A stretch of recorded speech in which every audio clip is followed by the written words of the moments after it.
Okay, hello again. Welcome to part 2 of this section on the addition rule.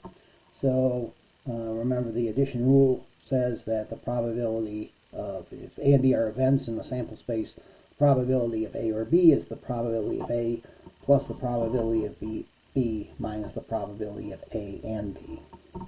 Okay. So a few more applications of this, or examples. In this next example, this next experiment, we're just picking a number between 1 and 20 inclusive. So we take the probability that the number is either divisible by 2 or divisible by 3. We could write all this out, but we know that this is because we know from the addition rule now, this is going to be the probability that is divisible by 2 minus the probability, or plus the probability is divisible by 3, and then we subtract the probability that it's divisible by 6. Right? Well, if it's divisible by 2 and it's divisible by 3, that means it's divisible by 6. Okay, so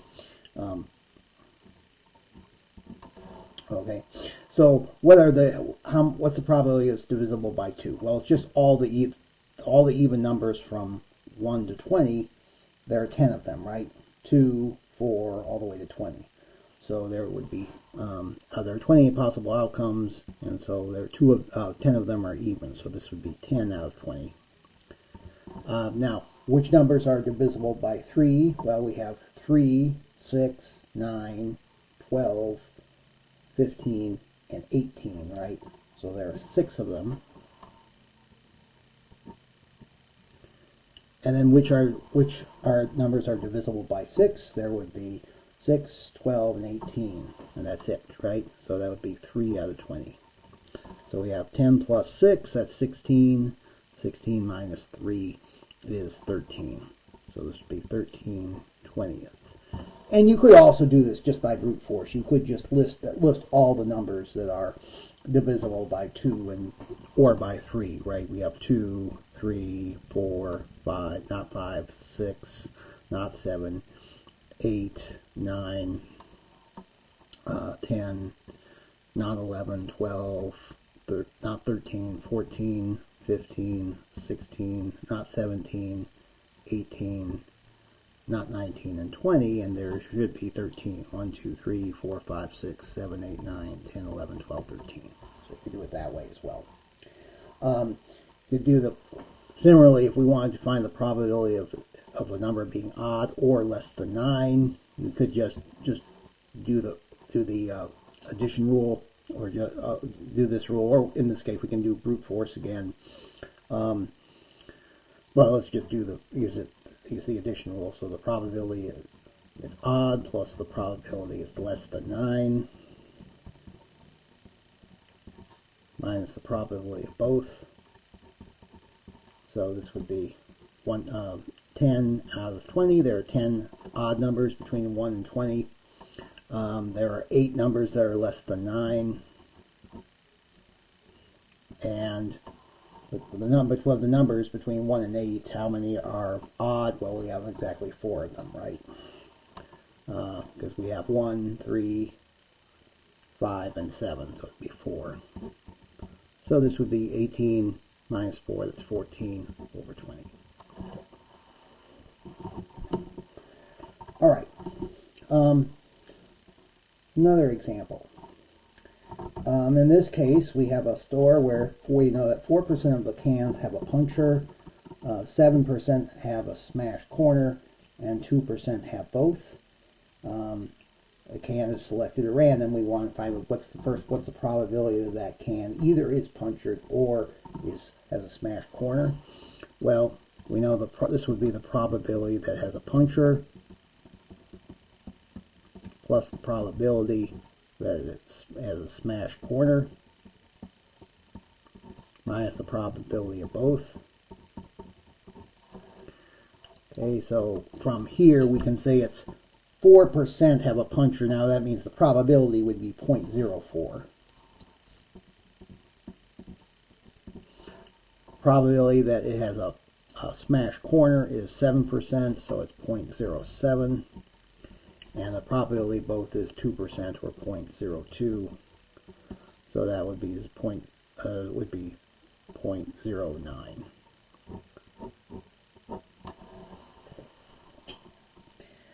All right, now what would be the probability that it's punctured and is not punctured and has no smash corner? That's what, in other words, what's the probability that it's perfect? Well, if you should be able to see that these are complements of each other. Okay, because if it's not, doesn't have a puncture and it doesn't have a smash corner, then it's perfect, right? If it's one of these two happens, then it's not perfect, right? So these are complements. So this would be the 1 minus the probability of the other event. So this would be 1 minus 0.09 or 0.91.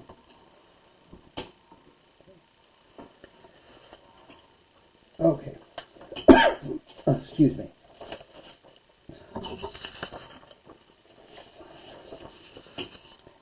All right. Here are a couple things, more examples. This is just using the formula that we had. Basically, if we know 3 of these quantities, we can always get the last one. For example, we know that because we know the probability of, I'll just write this again, is the probability of A plus the probability of B minus the probability of A and B. Here we're given the probability of A or B is 0.9. Probability of A is 0.7.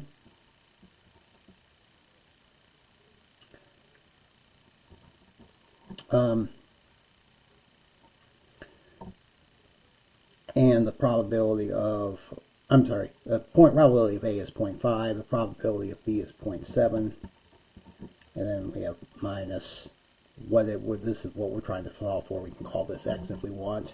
We just do a little bit of algebra. So we get 0.9 is equal to 1.2 plus or minus X.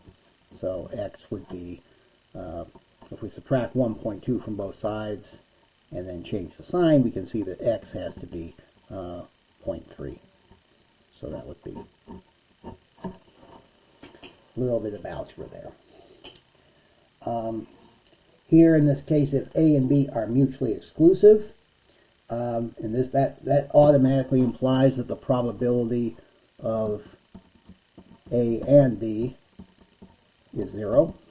So we can just go and say, okay, the probability of A or B is 0.82. 0.82. Probability of A is what we're solving for, and the probability of B is 0.59. Okay, and then the rest is 0. Right.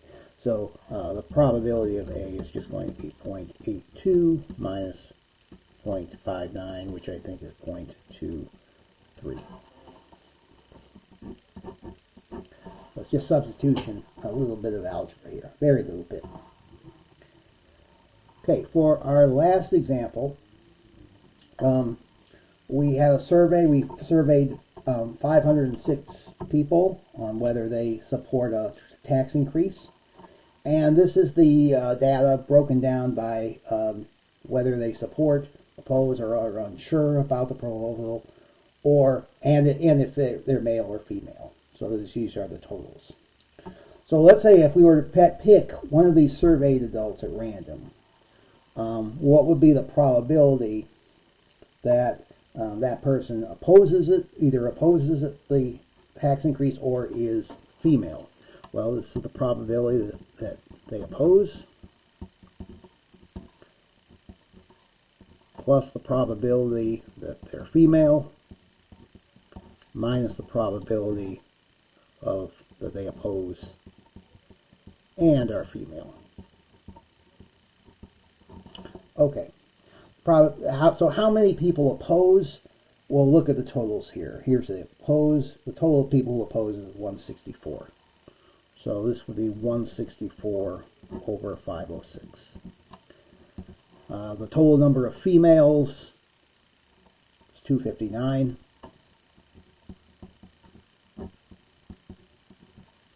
and then the females who oppose it, that would be, there are 65 of those, so this would be minus 65 over 506. And if we compute this out, this turns out to be 358 over 506. Next, if we want to find the probability that this person is either supports the increase or is male, well, this would be the probability that they support plus the probability that they're male minus the probability of both.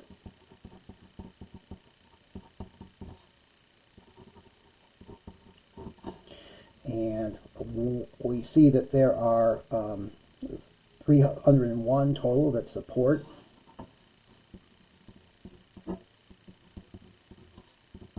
There are a total of 247 males. And there are, how many males support the tax increase? Well, there are 128. Okay, so that represents the intersection there. So if we compute all of this, this turns out to be 420 over 506. And of course, you can do that. You can calculate what these are on your calculator to see if you want the decimal approximations. Then finally, not unsure or female. Well, this is the probability that they're not unsure plus the probability of female